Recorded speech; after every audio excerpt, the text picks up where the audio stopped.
Welcome to FLASHBACK, a podcast by the Okaloosa County Public Information Office. Get ready to dust the nostalgia off your sleeve as we talk with Okaloosa citizens who share with us how things used to be. I'm your host, Nick Tomachek. It's time to step into your imaginary DeLorean, tap your flux capacitor, and flash back.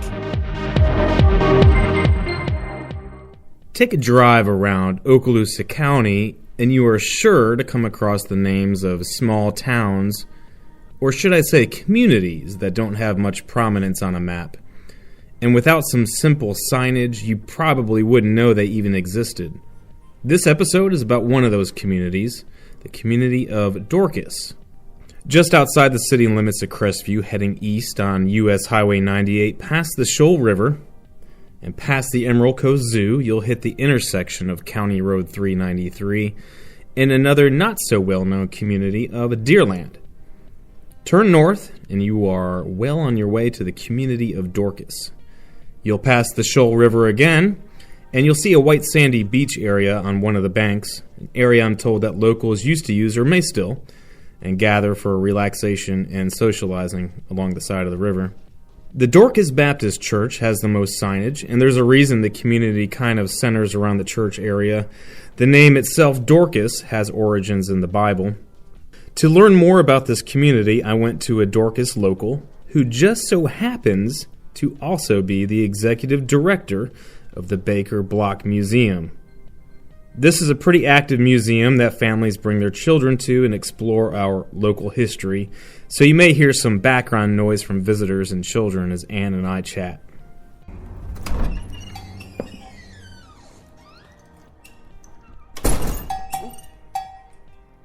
I live in the Dorcas community. I was born in that community, third generation, and that's where I remain still. Well, tell me a little bit. So, the Dorcas community, how did that form? What were some of what's the origin story of the Dorcas community?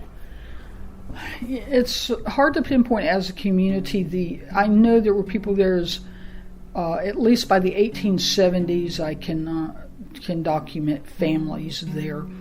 It was a rural sort of agricultural community in that time, Walton County.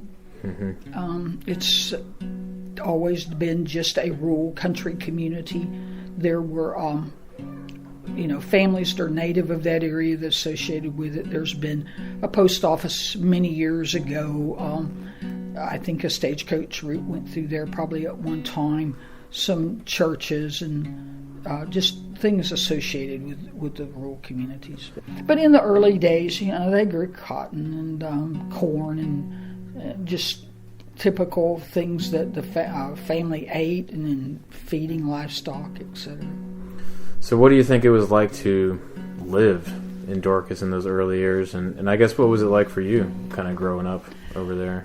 Well, in the early years, some of the families there was a sawmill down on Shoal River, okay, a grist mill on Pond Creek that they locals used. There was a post office. I can document a post office at Dorcas from 1892. William Alexander McCollum had a post office in his home there. Mm-hmm. And there was a post office at Dorcas till 1994 when it moved to Crestview. Okay. There's a church there now. The now Dorcas Baptist Church was formed in the 1890s. It was the Dorcas Congregational Church at one time, Pond Creek Congregational. Okay. Evolved over the years to the Baptist Association in 1966. So that is still there and operational. There's a cemetery there by the church. We refer to that as the new Dorcas Cemetery. There's an older Dorcas Cemetery near Shoal River that formed at least in the 1880s sometime. Okay. The old timers in the community told me that the Dorcas was named by the gentleman there that ran the post office. His name was William Alexander McCollum, and that he named Dorcas. It's a biblical name from the Acts, 9th chapter of Acts. Dorcas was a garment maker who was raised from the dead by Simon Peter, and he was said to have given Dorcas that name. County's starting to pave some of those country roads now, so things are a lot different. But, there's a stroll through the old cemeteries, gives a lot of the pioneer names and people that were part of that community for many years.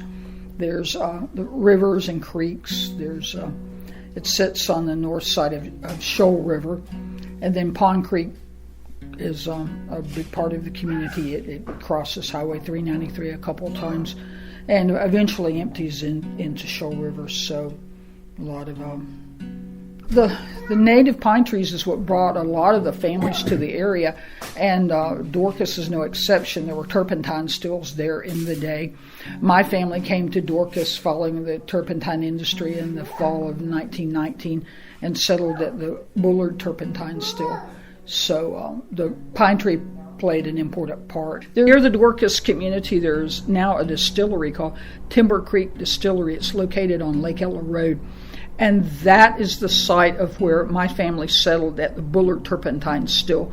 In the fall of 1919, the distillery sits almost on the exact same site as the Bullard turpentine still. There was a school at Dorcas, probably from the late 1890s was the first school, and another, that was a one-room. There was a two-room school there that went up to the 1930s. That school was located on the north side of the new Dorcas Cemetery by the Dorcas Baptist Church. In 1938-39, they built a new school. It was like a straight hall with lots of classrooms. It was built by the WPA project.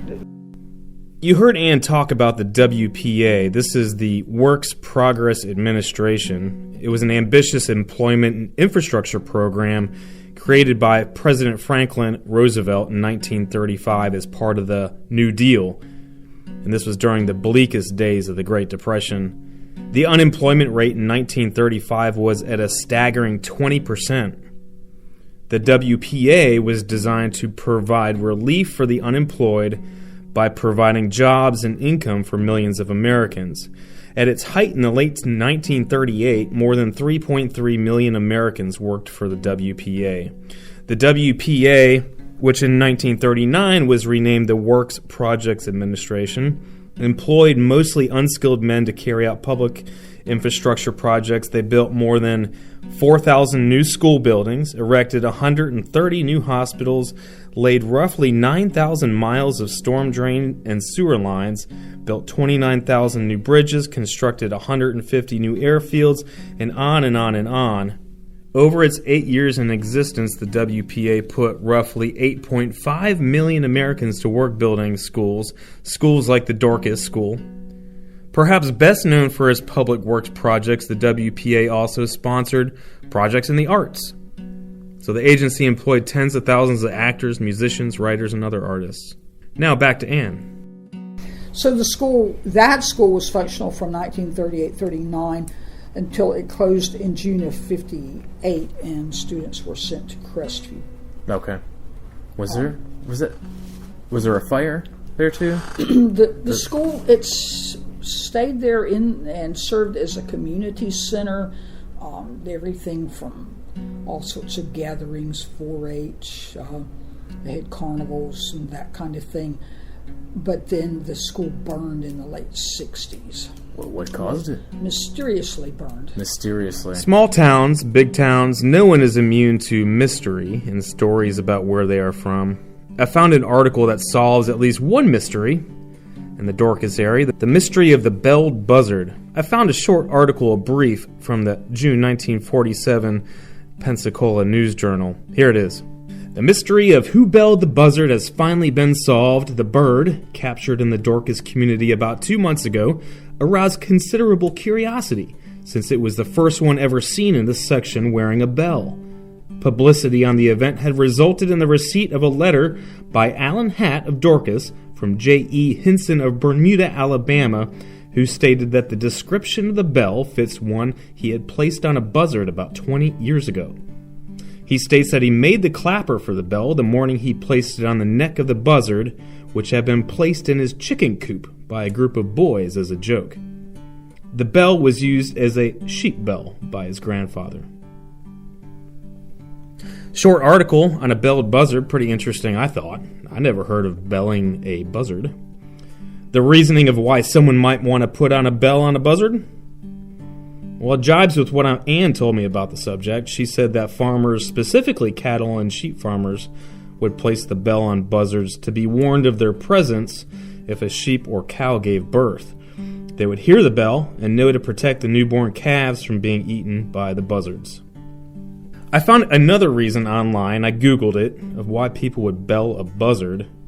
According to a Wikipedia post, the belled buzzard is a fearsome critter in American folklore that's cited as an omen of disaster by the sounding of its bell. Belled buzzards were found as early as the 1850s, but it would be the belled buzzard's appearance in Brownsville, Tennessee during the yellow fever epidemic of 1878 that first connected the animal with a natural disaster. It was from then on that the belled buzzard legend grew and took on a more ominous tone. But it doesn't appear in the Dorcas buzzard's case that the ominous belled buzzard made its way down to northwest Florida, because judging by the newspaper article where it said the bell was used as a sheep bell by his grandfather, I'm thinking that what Ann said is her story of protecting cattle, while not as dramatic as an omen of disaster, is most likely the reason you might want to put a bell on a buzzard. And speaking of cattle, these early Okaloosaans roamed their cattle from the Alabama state line all the way down to the Santa Rosa Sound, the entire county. Northwest Florida looked a lot different then. Mainly the wooded areas were a lot more bare, with longleaf pines stretching to the sky, with a blanket of pine straw on the ground and grass sprouting up for the cattle to graze. In fact, the Florida Forestry Service and Eglon's Jackson Guard performed the prescribed burns in the present day precisely to sustain a healthy forest in our area. This allows new growth to spring up and helps the native vegetation and eliminates dangerous fuel that could cause an actual wildfire. Anywho, that's enough on buzzards and cattle and wildfires. Let's get back to my conversation with Ann. She mentions some other communities in the Dorcas area that I think are important, mainly because I can't find them located on a map anymore, and it's important to get their history on the record. Here's Ann again. You know, there's a couple of communities associated that are very close to Dorcas that people have kind of lost in time today. The Pond Creek community was just to the east of Dorcas, in the edge of Walton County. And like there were certain families over there like High Oak, Griner, Hewlands, and some of those folks were married into and related to the people at Dorcas. So those communities were close to each other and related a lot with the people. There's another community that's little known. It was called Arbor Vitae, and Arbor Vitae was essentially the Hart settlement, the Hart family. And they lived on Lake Ella Road, actually, what is now Lake Ella Road.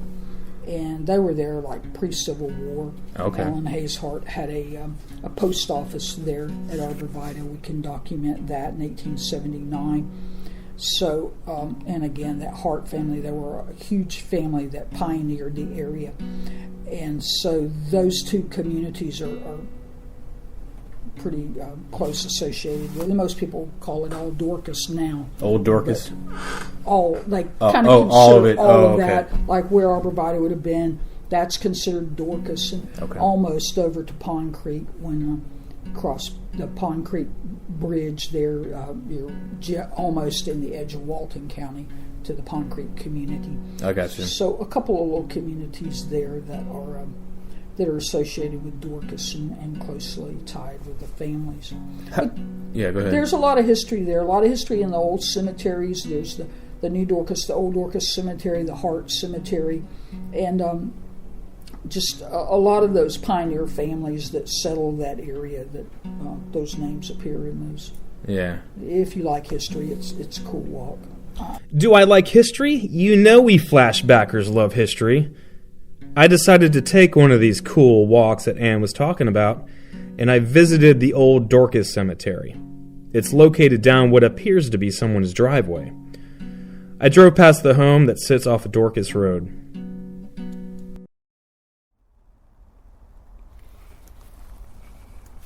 pulled up to a fenced-in area. Found the cemetery. There's the gate.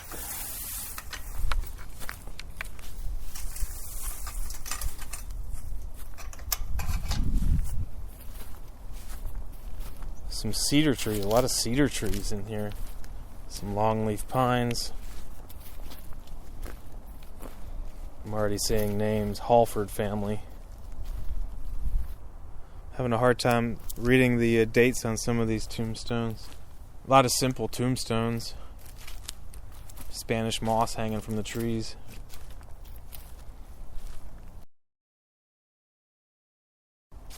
Henry Greiner, October, born 1862, died 1936. Thomas Hinote, 1885, died 67. Mariah Trammell Hinote, Mama Hinote, it says, wife of Howell Hinote, born 1833, died. Very peaceful, calm. I could hear the wind blowing through.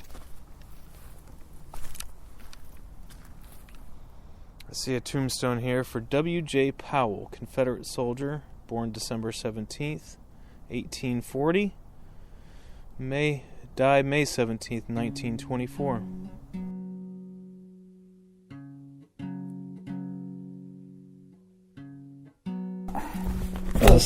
A little of everything. So I plan to draw from this, the book that I have collected with all these photographs and things, to do a book, A History of Dorcas. Anne is working on a book about the Dorcas community. She has collected, over the years, a large binder full of old photographs. She brought it out for me to take a look. In my background as a photographer, I love flipping through old ones. Dorcas, just a lot of family shots, people from that area. Oh, wow, look at that photo. That's a great photo. That's the McCollum family. Is it? One of the oldest families and most prominent in the community. I mean, what decade would you say this is pictured here? In the 20s? The teens. The teens. I'm looking at Mr. McCall. He's got a big bushy mustache. Nobody's smiling in the photo. It looks like his wife there in the teens gown. Maybe grandparents, aunts, perhaps, and a son. Blended family. Blended. And then it looks like these are just hunters. It's like I thought maybe that was law enforcement. We got some... No, they had deer on the I don't know how many people dress up in a suit and tie or three-piece suit to go hunting anymore, but... They did. This is an interesting gentleman. He's the one who's the postmaster, William Alexander McCollum. He was also a midwife in the community. Really? And we have records where he had a handwritten ledger where he kept all the babies that he delivered. Wow. And this runs from 1887 until 1923. That's a lot of babies. It was. Wow. And many of the people on this list that he delivered were old timers in the community when I was a kid growing up. So it really... There's a Woodrow Wilson Goodwin. Right around the time Woodrow Wilson was president. Look at that. Fans of the Prez. Have a lot of imagination there. This dude was pretty important in the community, William George Miller. He was called Preacher Miller. He helped found the church and was a pastor there for many years. You got a picture of him. Another bushy mustache standing next to, I guess that would be a truck. Back from that. I sat there another half hour with Ann going through photos and bits of micro history. You can take a look at these photos and a whole lot of other North Okaloosa County artifacts, photos, books, and other information at the Baker Block Museum. They also have free access to newspapers.com and ancestry.com. Go to their website for more information and about upcoming events at bakerblockmuseum.org. That's going to do it for this episode of Flashback. If you have an idea for an episode of Flashback, email me at ocpio@myokaloosa.com. That's ocpio@myokaloosa.com. Special thanks to Ann Spann for her time, for everyone at the Baker Block Museum and the citizens of the Dorcas community, and to all of you other unknown communities, I see you.